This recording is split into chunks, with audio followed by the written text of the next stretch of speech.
सैनिकों के सम्मान में मेरी माटी मेरा देश कार्यक्रम जोर शोर से चल रहा है। इसी की मीटिंग होनी है जिसमें शामिल होने के लिए उत्तराखंड के बीजेपी प्रदेश अध्यक्ष महेंद्र भट्ट दिल्ली आए हैं। अध्यक्ष जी, क्या मीटिंग होनी है और ये अभियान कब तक फाइनल होना है? इसकी अभियान की स्थिति क्या है? देखिए, आज़ादी का अमृत महोत्सव में प्रधानमंत्री जी ने देश के अंदर एक जागरण का काम किया। प्रत्येक व्यक्ति के आंगन की माटी से कर्तव्य पथ पर स्मृति वाटिका बने, इस भाव के साथ पिछले दिनों हमारे कार्यक्रम श्रृंखला तय हुई। सरकार द्वारा भी जागरण का कार्यक्रम हुआ, लेकिन एक राष्ट्रवादी दल होने के नाते हमारे कार्यकर्ताओं ने भी हर आंगन पर जाकर और आंगन की माटी को कर्तव्य पथ के लिए हमने एकत्रित किया।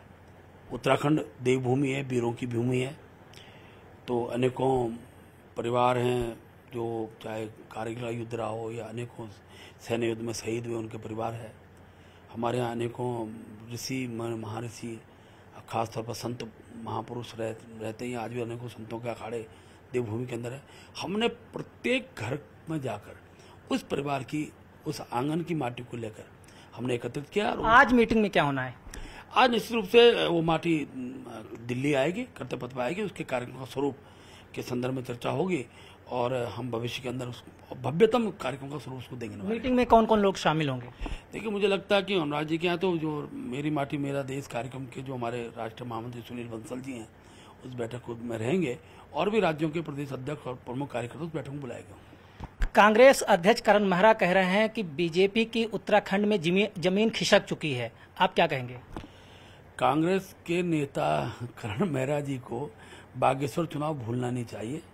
भारतीय जनता पार्टी ने, सारे दलों ने एक होकर प्रत्याशी लड़ाया तो भी उस सीट को हम जीत कर आए और हमने 51% ज्यादा मत उस विधानसभा में प्राप्त किए। अच्छा हो कि करण मेहरा जी अपने दल की चिंता करें, बीजेपी के अंदर झांकने की प्रयास भी न करें, क्योंकि वो जितना बीजेपी के अंदर देखने का प्रयास करे उतना उनका दल कमजोर होता चला जाएगा। पिछले दिनों कांग्रेस के अनेकों विधायकों ने भी स्वीकार किया है कि मोदी जी के नेतृत्व में विकास हो रहा है और कांग्रेस के जो खासतौर पर पिथौरागढ़ धारचूला के विधायक हरीश धामी जी हैं, लोहाघाट के विधायक हैं, दोनों लोगों ने विकास को की अनदेखी न करते हुए प्रधानमंत्री मुख्यमंत्री का आभार व्यक्त किया है। जिस तरीके से कांग्रेस के पहले वरिष्ठ नेताओं ने बीजेपी अन्य नेताओं की तारीफ की, लेकिन अभी जब से प्रधानमंत्री का उत्तराखंड दौरा हुआ, 2 विधायक वर्तमान कांग्रेस के प्रधानमंत्री जी की तारीफ कर रहे हैं। क्या लग रहा है बीजेपी में एंट्री होने वाली है? क्या कुछ कोई नहीं, एंट्री हो ना हो, लेकिन जनता के विकास के साथ अब कांग्रेस के अनेकों जनप्रतिनिधियों को महसूस होने लगा है कि विकास की तौहीन करने से राजनीति होती नहीं है और आज विकास लोगों को आंखों से दिखाई दे रहा है और जनप्रतिनिधि पर जनता का भी दबाव है कि विकास के खिलाफ, विकास करने वाले खिलाफ बोलने का परिणाम कांग्रेस बार बार भुगत चुकी है। कांग्रेस के कुछ नेता है जिनको अब धीरे धीरे ये समझ आने लगी कि जनता के उस भाव के साथ खड़ा होना पड़ेगा, इसलिए लोग खड़े हैं।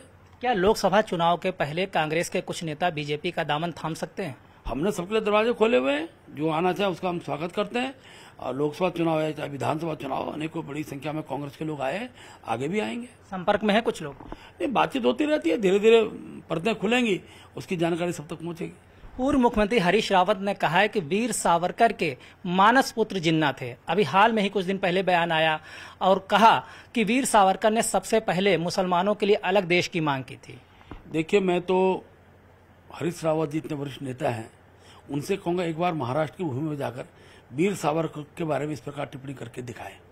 वीर सावरकर जैसे क्रांतिकारी योद्धा के बारे में केवल तुष्टीकरण के ध्यान में रखते हुए हरीश रावत जी का बयान है।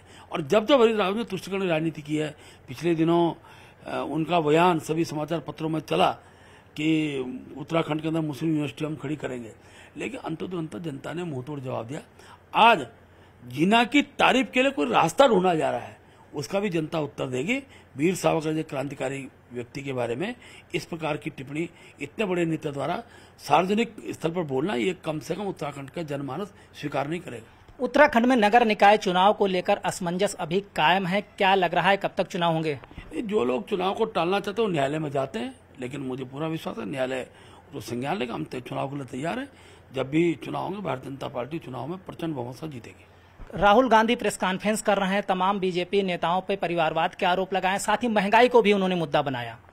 देखिए, परिवारवाद भारतीय जनता पार्टी में दूर दूर तक नहीं है।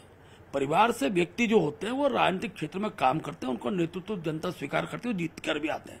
लेकिन कांग्रेस के अंदर तो परिवारवाद जड़ में है। लोग कार्यकर्ता उनके कार्यकर्ताओं के परिवार के व्यक्ति हो सकते हैं, लेकिन चलाता कौन है उस पार्टी को, ये आज जनता के सामने है।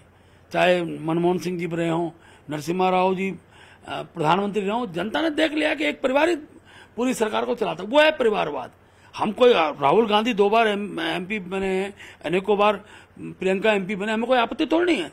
लेकिन उस कांग्रेस पार्टी को चलाने वाला जो दल है, परिवार है, वो गांधी परिवार है, ये परिवारवाद है। समाजवादी पार्टी को चलाने वाला यादव परिवार है, मुलायम सिंह जी का परिवार है, ये परिवारवाद है। अनेकों राज्यों के अंदर जो दल गठित हैं, उनको चलाने वाला जो दल है परिवार है। हमारे यहाँ संगठन व्यक्तियों को चलाता है, संगठन सरकार को चलाता है, परिवार सरकार को नहीं चलाता है।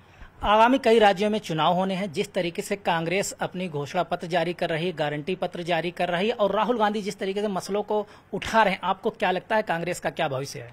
देखिए, झूठी घोषणाएं जनता ने देखी है। 60 वर्षों तक उनका शासन काल रहा है, जब कुछ कर नहीं पाए तो आज विकास को अवरुद्ध करने के लिए इस प्रकार की घोषणाएं की जा रही है। और धीरे धीरे जनता जागृत है, और मैं कह सकता हूं कि मोदी जी के कार्य जनता को आंखों से दिखाई दे रहे हैं। जमीन पर काम जब दिखते हैं तो फिर उत्तर बसता नहीं है। अब लालच देकर जनता को गुमराह करने का जो प्रयास पिछले दिनों हो रहा है, अब तो जनमानस पढ़ा लिखा हो गया, बुद्धिजीवी हो गया है।